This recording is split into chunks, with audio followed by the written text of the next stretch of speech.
জানাবো আজকের বাছাই করা গুরুত্বপূর্ণ বেশ কিছু তাজা সংবাদ। শুরুতেই দেখে নেব আজকের সংবাদ শিরোনাম। ভুল করেছে মমতার বিরোধিতা করে এবার বিজেপি সতর্ক করল আরএসএস। বড় সিদ্ধান্ত, ইউনূস সরকারের বন্ধ হয়ে গেল বাংলা লাগোয়া দুটি স্থলবন্দর, খাড়া পড়ল মিজোরাম সীমান্তেও। সুপ্রিম নির্দেশ মেনে শনিতেই দাগিদের তালিকা দেবে এসএসসি, পরীক্ষা হবেই বলল আদালত। অভয়ার বাবার বিরুদ্ধে মানহানির মামলা, কুণালের 11 সেপ্টেম্বর হাজিরা নির্দেশ। হাইকোর্টের শুভেন্দুর আবদার খারিজ, বিধানসভায় কেন্দ্রীয় বাহিনী মোতায়েনের আবেদন নামঞ্জুর বিচারপতির। রাহুল ভার্সেস মমতা, ইন্ডিয়া জোটের সবচেয়ে পছন্দের নেতাকে, কি বলছে সমীক্ষা। সর্বদল বৈঠকে অখুশি তৃণমূল, বুথ বিন্যাস নিয়ে প্রশ্ন তুলল বিজেপি সিপিএম। কোথায় সেই 14,000 নতুন বুথ, তৃণমূলের কড়া আপত্তিতে সরগরম রাজনীতি। বাংলা বললেই বাংলাদেশি, কিসের ভিত্তিতে পুশব্যাক, সোনালী বিবির মামলায় কেন্দ্রের জবাব তলব সুপ্রিম কোর্টের। নির্যাতিতার বাবার বিরুদ্ধে মানহানি মামলা, 11 সেপ্টেম্বর হাজিরা নির্দেশ। আপনার মাথাটাই কেটে অনুপ্রবেশ নিয়ে অমিত শাহের উদ্দেশ্যে বিস্ফোরক মহুয়া, দায়ের এফআইআর। রত্নার থেকে মুক্তি পেলেন না শোভন, খারিজ ডিভোর্সের মামলা, একসঙ্গে থাকার অধিকার পেল স্ত্রী। প্রধানমন্ত্রী মোদীর কাজে দেশের মানুষ খুশি না অসন্তুষ্ট, সমীক্ষার রিপোর্টে বড় তথ্য। কায়েমি স্বার্থ ছাড়া রাজ্য এ কাজ করতে পারে না, দাগিদের জায়গা দিলে ফল ভোগ করার বার্তা সুপ্রিম কোর্টের। কারো ভোটাধিকার কারা চলবে না, সিইওতে সর্বদল বৈঠকে নিরপেক্ষতার দাবি তৃণমূলের। 14,000 বাড়তি বুথ নিয়ে সর্বদল বৈঠক করল কমিশন, ক্ষেপে বিরোধীরা, কি বলল তৃণমূল। মুখ্যমন্ত্রীর মাকে কুকথা, রাহুলের বিরুদ্ধে তোপ দেগে মোদীর কাছে ক্ষমা চাওয়ার দাবি অমিত শাহের। মোহন ভাগবতের সঙ্গে বর্ধমান বিশ্ববিদ্যালয়ের বর্তমান উপাচার্যের ছবি ফাঁস হতেই শোরগোল। 2.25 লক্ষ ভোটার চূড়ান্ত তালিকা পিছিয়ে দেওয়ার আর্জি সুপ্রিম কোর্টে। ডিসেম্বর থেকেই বাড়বে লক্ষ্মীর ভাণ্ডারের টাকা, এবার ঘোষণা শুভেন্দু অধিকারীর। আরজিকর কাণ্ডে তদন্তে কলকাতা পুরসভার ডেপুটি মেয়র অতীন ঘোষের বাড়িতে সিবিআই। বাংলাদেশি সন্দেহে বেধড়ক মার, পশ্চিমবঙ্গে শ্রমিকদের হাসপাতালে চলছে মৃত্যুর সঙ্গে পাঞ্জা লড়াই। মাধ্যমিকে ফেল করা পুলিশের কনস্টেবল হামলা চালিয়েছিল, তার ওপর ছবি ভিডিও দেখালেন নওশাদ।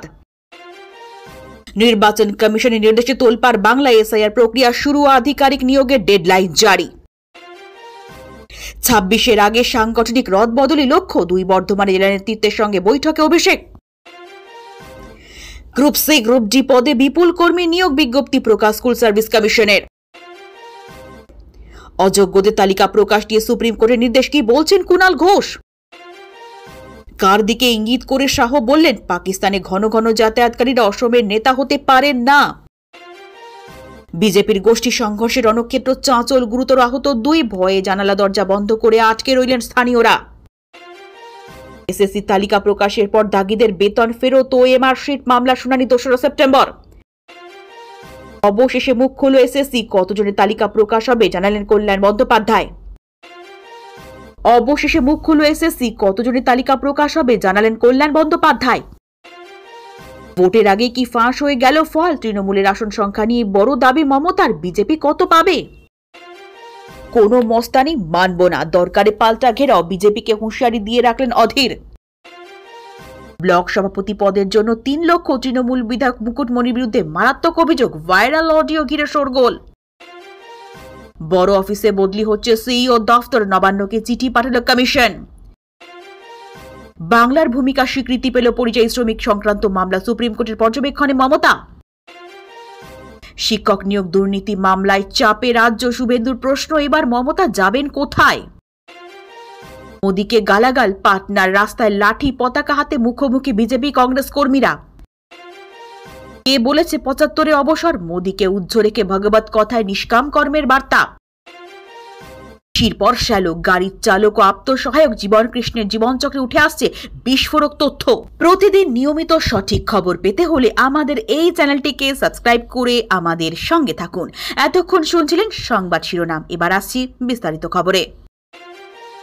আরএসএস বিজেপিকে স্পষ্ট বার্তা দিয়েছে যে মমতা বন্দ্যোপাধ্যায়ের বিরুদ্ধে অতিরিক্ত আক্রমণাত্মক প্রচার চালানো সঠিক কৌশল নয়। সংঘের মতে মুখ্যমন্ত্রী হিসেবে মমতার ব্যক্তিগত ইমেজ এখনও বাংলায় শক্তিশালী এবং অতিরিক্ত আক্রমণাত্মক পদক্ষেপে উল্টো ফল হতে পারে। রাজনৈতিক সমীক্ষা অনুযায়ী মমতার জনপ্রিয়তা গ্রামীণ ও মহিলা ভোটারদের মধ্যে এখনও যথেষ্ট দৃঢ়। আরএসএস মনে করছে বিজেপির বর্তমান আক্রমণাত্মক প্রচার কৌশল বিরোধী শিবিরের ঐক্য আরও মজবুত করতে পারে। তাই সংঘের পরামর্শ ব্যক্তিগত আক্রমণ বন্ধ করে বুথ স্তরের সংগঠনকে শক্তিশালী করার দিকে বেশি গুরুত্ব দিতে হবে।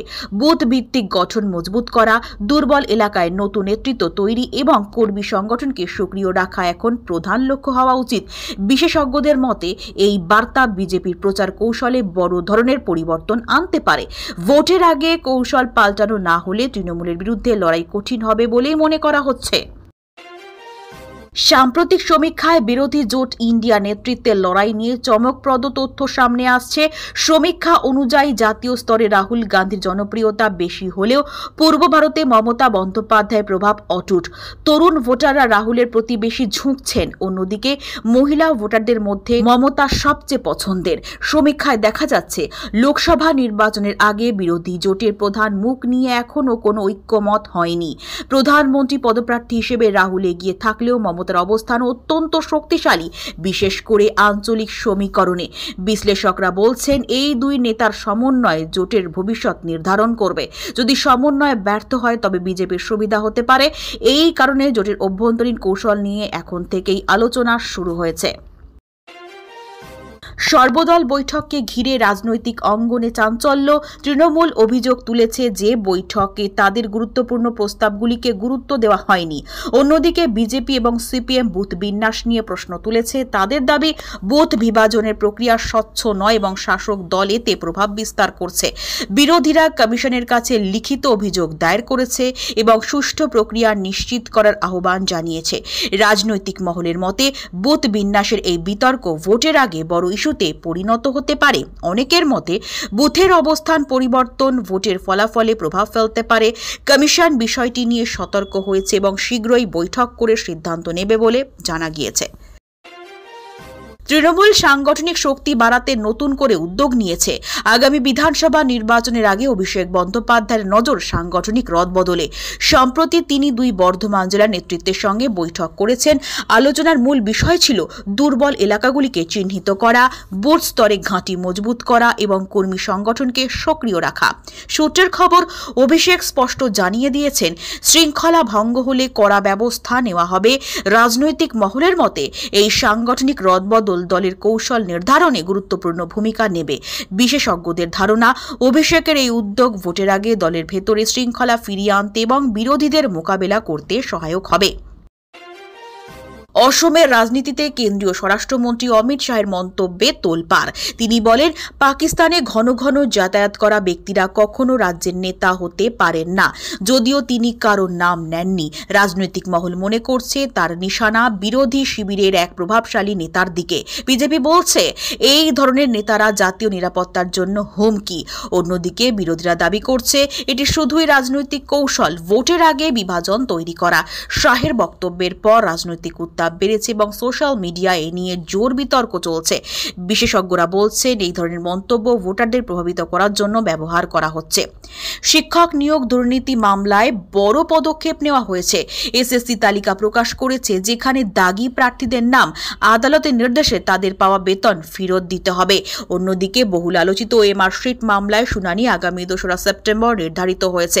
এই মামলায় রায় রাজ্যে শিক্ষাক্ষেত্রে এবং রাজনীতিতে বড় প্রভাব ফেলতে পারে বলে মনে করা হচ্ছে। দীর্ঘদিন ধরে চাকরি প্রার্থীরা ন্যায় বিচারের অপেক্ষায় ছিলেন, তাই এই পদক্ষেপ তাদের মধ্যে নতুন আশার আলো জাগিয়েছে। বিশেষজ্ঞদের মতে রায়ের ফলাফল রাজনীতিতেও ব্যাপক প্রভাব ফেলবে। পূর্ব মেদিনীপুরে দলীয় কর্মীদের মধ্যে সমন্বয় সভা। শাসক দলের ভেতরকার সমন্বয় জোরদার করতে একটি গুরুত্বপূর্ণ বৈঠক অনুষ্ঠিত হয়। দলীয় শীর্ষ নেতৃত্বের পক্ষ থেকে স্পষ্ট বার্তা দেওয়া হয়, আসন্ন নির্বাচনের আগে সমস্ত অভ্যন্তরীণ বিরোধ মেটাতে হবে। বৈঠকে উপস্থিত নেতারা কর্মীদের একত্রিত করার উপর জোর দেন। জেলার বেশ কয়েকটি ব্লকে দলীয় গোষ্ঠীদ্বন্দ্বের অভিযোগ রয়েছে, তাই নেতৃত্ব জানিয়েছে গোষ্ঠীবাজি দূর না করলে তার ফল ভোগ করতে হবে। সভায় জেলার উন্নয়নমূলক প্রকল্পগুলোর খতিয়ান অবদান তুলে ধরা হয় এবং তৃণমূলের সাফল্য প্রচারের কৌশল নিয়ে আলোচনা হয়। শীর্ষ নেতাদের মতে বিজেপি এলাকায় প্রভাব বিস্তার করতে চাইছে, তাই সংগঠনকে শক্তিশালী করতেই এই উদ্যোগ। সভায় সাধারণ কর্মীদের বক্তব্য শোনা হয় যাতে তাদের সমস্যার সমাধান করা হয়। নেতৃত্ব ঘোষণা করেছে আগামী দিনে আরও কর্মসূচি নেওয়া হবে যাতে ভোটের আগে সংগঠনের ভিত মজবুত হয়।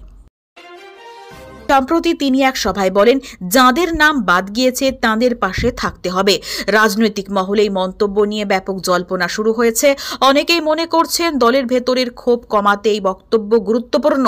বিজেপির অভ্যন্তরীণ পরিস্থিতি নিয়ে দীর্ঘদিন ধরেই নানা প্রশ্ন উঠছে। একাধিক নেতা দলের সিদ্ধান্তে অসন্তুষ্ট বলে খবর। দিলীপ ঘোষের এই বার্তা তাদের উদ্দেশ্যে কিনা তা নিয়ে রাজনৈতিক মহলে আলোচনা চলছে। বিশ্লেষকদের মতে বিজেপি চাইছে নির্বাচনের আগে কোনো নেতার ক্ষোভ যাতে না বাড়তে পারে। অন্যদিকে তৃণমূলের কটাক্ষ, বিজেপি এখন অস্থিরতার মধ্যে রয়েছে। দিলীপ ঘোষ অবশ্য জানিয়েছেন তার উদ্দেশ্য ছিল কর্মীদের মনোবল বাড়ানো। তিনি বলছেন, আমরা সবাই একসঙ্গে লড়ব।